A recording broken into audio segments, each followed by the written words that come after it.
શ્રી ગણેશાય નમઃ. કૃષ્ણ કનૈયા લાલ કી જય. ઓમ નમઃ શિવાય. હર હર મહાદેવ. આજના વિડીયોમાં આપણે વાત કરીશું જયા પાર્વતી વ્રત અને એની વાર્તા ક્યારે છે અને એની વાર્તા. તો વિડીયો તમે બધા અંત સુધી જરૂરથી જોજો. અષાઢ સુદ તેરસના દિવસેથી આ વ્રત શરૂ થાય છે, તો 5 દિવસ સુધી. અને 5 દિવસ સવારે વહેલા ઉઠીને નાહી ધોઈ અને શિવ અને પાર્વતીનું પૂજન કરવાનું અને મીઠા વગરનું મોડું એકટાણું જમવાનું અને 5મા દિવસે જાગરણ કરવાનું. અને એની વાર્તા આ પ્રમાણે છે કે એક બ્રાહ્મણ અને બ્રાહ્મણી હતા. બ્રાહ્મણનું નામ વામન અને બ્રાહ્મણીનું નામ સત્યા હતું. બંને જણા પ્રભુપરાયણ અને નીતિમાન હતા. તેમને આંગણે હજી સુધી કોઈ ભૂખ્યું પાછું ગયું ન હતું. અખૂટ ધન સંપત્તિ હોવા છતાં તેમનામાં અભિમાનનો છાંટો પણ ન હતો. તેમને બીજી બધી જાતનું સુખ હતું, પરંતુ સંતાન સુખ ન હતું. સંતાન વિહોણું ઘર એમને સ્મશાન જેવું લાગતું હતું. એટલે બંને ઊંડી ચિંતામાં રહેતા હતા. એક વખત ફરતા નારદજી ત્યાં આવી ચડ્યા અને બ્રાહ્મણે તેમનો ભાવપૂર્વક આદર સત્કાર કર્યો અને બ્રાહ્મણીએ ફળફળાદી આગળ ધર્યા. નારદજીએ પૂછ્યું કે કેમ, કુશળ તો છો ને? હા મુનિરાજ, આપની કૃપાથી સર્વ વાતે સુખ છે. પણ બોલતા બોલતા બ્રાહ્મણ અચકાઈ ગયો. પણ શું કહો? જે ઈચ્છા હોય તે વિના સંકોચે કહો, નારદે પૂછ્યું. મુનિરાજ, બીજી બધી ઈચ્છા નથી, પણ એકમાત્ર સંતાનની ખોટ છે. કોઈ ઈચ્છા નથી, એક સંતાનની ખોટ છે, અને કોઈ ઉપાય હોય તો કૃપા કરી અને બતાવો. મુનિરાજ, નારદ મુનિએ કહ્યું કે અહીંથી દક્ષિણ દિશામાં જાઓ. ત્યાં એક અપૂજ શિવલિંગ છે. ઘણા વર્ષોથી કોઈ તેની પૂજા નથી કરતું. તમે બંને ત્યાં જઈ અને શિવ પાર્વતીની એક નિષ્ઠાથી સેવા કરો. દીનદયાળુ સદાશિવ તમને અવશ્ય સંતાન આપશે. એમ કહી અને નારદજી ચાલતા થયા. નારદજીના કહેવા પ્રમાણે બ્રાહ્મણ અને બ્રાહ્મણી દક્ષિણ દિશા તરફ ચાલી નીકળ્યા. ઘોર વન વગડામાં ભૂખ્યા અને તરસ્યા બ્રાહ્મણ અને બ્રાહ્મણી તો ચાલ્યા જાય છે, પણ ક્યાંય મહાદેવજીનું મંદિર દેખાતું નથી. બ્રાહ્મણ અને બ્રાહ્મણી થાકીને લોથપોથ થઈ ગયા અને એક ઝાડ નીચે બેઠા. ત્યાં તો સત્યાની દ્રષ્ટિ એક મોટા ટેકરા ઉપર પડી અને તે બોલી કે જુઓ નાથ, પેલો ઊંચો ટેકરો, એ જ મંદિર હોવું જોઈએ. એમ કહી અને બંને જણા આગળ વધ્યા. જેમ જેમ આગળ ગયા તેમ તેમ એમને ટેકરા ઉપર મંદિર દેખાવા લાગ્યું.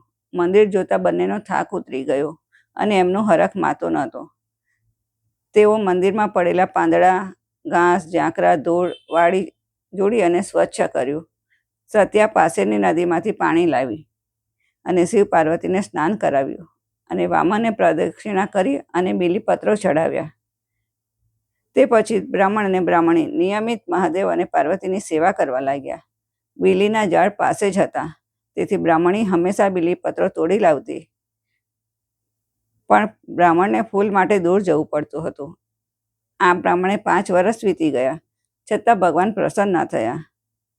આજે બ્રાહ્મણ ક્યારનોય વનમાં ફૂલ લેવા ગયો હતો, પણ હજી સુધી પાછો નહોતો આવ્યો. પતિને ઘણું જ મોડું થઈ ગયું હતું. તેથી સત્યાનો જીવ આકુળ વ્યાકુળ થતો હતો. તેને મનમાં અનેક પ્રકારની શંકાઓ થતી હતી. સત્યા વાટ જોઈ અને થાકી ગઈ. છેવટે તે પોતાના પતિને શોધવા નીકળી. વન બિહામણું હતું અને ઠેર ઠેર વાઘ, સિંહ અને રીંછના ભયંકર ઘૂઘવાટા સંભળાતા હતા. બ્રાહ્મણી ગભરાતી શિવ પાર્વતીનું રટણ કરતી કરતી ચાલી નીકળી. અચાનક તેની દ્રષ્ટિ એક ઝાડ નીચે ગઈ અને તે જુએ છે તો ત્યાં પોતાનો પતિ બેભાન અવસ્થામાં પડેલો અને પગના અંગૂઠેથી લોહી નીકળતું હતું. એટલામાં તેણે એક કાળો નાગ ફૂફાડા મારતો જતો જોયો. બ્રાહ્મણી તો અચાનક ભયંકર ચીસ નાખી અને ધરતી પર ઢળી પડી. થોડી વારે તેને મૂર્છા આવી. ત્યાં તો એણે માથે વેણી બાંધેલી, કપાળે આડેલી અને 16 શણગાર સજેલા માતા પાર્વતી જોયા. તે એમને જોતા જ નમી પડી. આપતા પાર્વતી બોલ્યા કે હે બ્રાહ્મણી, તું ચિંતા ન કરીશ. એમ કહી એમણે વામનના શરીરે પોતાનો અમૃત સમાન હાથ ફેરવ્યો. બ્રાહ્મણ તો આળસમાં રડી અને ઊભો થયો. બ્રાહ્મણ અને બ્રાહ્મણી બંને માતાજીને ચરણે નમી પડ્યા. પાર્વતી બોલ્યા કે તમારી અનન્ય ભક્તિ અને શ્રદ્ધાથી હું પ્રસન્ન થઈ છું. જે જોઈએ તે વરદાન માંગો. બ્રાહ્મણ બોલ્યો કે હે માતા, અમારે બીજું કંઈ નથી જોઈતું. અમારે એક સંતાનની ખોટ છે, તો કોઈ ઉપાય બતાવો. માતા પાર્વતી બોલ્યા કે તમે જયા પાર્વતીનું વ્રત કરો તો તમને સંતાન થશે. સત્યાએ પૂછ્યું કે માતાજી, આ વ્રત સી રીતે થાય? પાર્વતી બોલ્યા કે આ વ્રત અષાઢની અજવાળી તેરસે લેવું અને અંધારી બીજે પૂરું કરવું. વ્રત કરનારે આ 5 દિવસે ગોળ અને મીઠા વિનાનું મોળું એક ટાણું જમવું. પહેલા 5 વર્ષ માત્ર જુવાર ખાઈને, બીજા 5 વર્ષ મીઠા વિનાનું ભોજન, ત્રીજા 5 વર્ષ ચોખા ખાઈને, ચોથા 5 વર્ષ મગ ખાઈને અને છેલ્લા દિવસે જાગરણ કરવું. આવી રીતે વ્રત પૂરું થાય ત્યારે ઉજવણું કરવું અને ઉજવણું સૌભાગ્યવતી સ્ત્રીને પોતાના ઘરે નોતરી અને ભાવપૂર્વક જમાડવા, કંકુ, કાજળ ઇત્યાદિ સૌભાગ્ય દ્રવ્ય દાનમાં આપવા. આ પ્રમાણે વ્રત કરવાથી સૌભાગ્ય પ્રાપ્ત થાય છે. પતિનો વિયોગ તેમને કદાપી ભોગવવો પડતો નથી અને સંતાનની પ્રાપ્તિ થાય છે અને અખંડ સુખ મળે છે. આમ કહી અને પાર્વતી માતા અંતર્ધ્યાન થયા. બ્રાહ્મણ અને બ્રાહ્મણી રાજી થતાં ઘરે આવ્યા અને બીજે વર્ષે તો બ્રાહ્મણીએ જયા પાર્વતીનું વ્રત આદર્યું. થોડા સમયમાં તેમને ઘરે દેવ જેવો દીકરો અવતર્યો અને સમય જતાં એમને માતા જયા પાર્વતીનું વ્રત ફળ્યું. હે મા પાર્વતી, જેવું વ્રત સત્યાને ફળ્યું એવું સર્વને ફળજો.